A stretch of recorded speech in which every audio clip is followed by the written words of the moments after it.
जे आदिवासी आपकी जय आय पत्रकार मंगेश वडवी आणि मारी जे फाजे शार युवक होय ओ जुगणी पेसरी बारी होते सुरेश वडवी होय पलो प्राध्यापक रवींद्र वडवी खडकेवालो आणि त्याच नंतर लक्ष्मण पाडवी तेलखेडीवालो आणि फोलो एक या चुलत पाव हो वाड्या पाडवी आमू 4-5 जाऊ मिली इथे एक 30 माडी या ठिकाणी एक भेट दिली.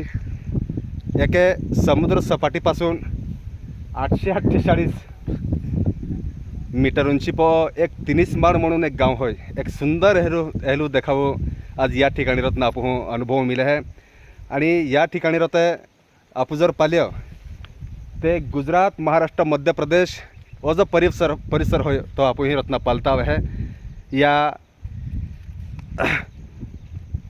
कॅमेरामर कदाचित तो आपण नेपालता होते परंतु जर हे जर प्रत्यक्ष आपण जर पाल्य ते खूप सुंदर हेलू देखावा आपण या उंची पर होता आपण पालता है. आपण हे सकता केले एकदम धुके पडे एकदम सुंदर हेलो म्हणजे हे रत्न जायजा नेलो जा एक मन गोगे परंतु शेवटी संध्याकाळी वेळ होय फले आपण पाली सकता नर्मदा नदी जो दृश्य आहे फलो हां हां हां खूप मस्त डोळा पारले फेड आहे इथे.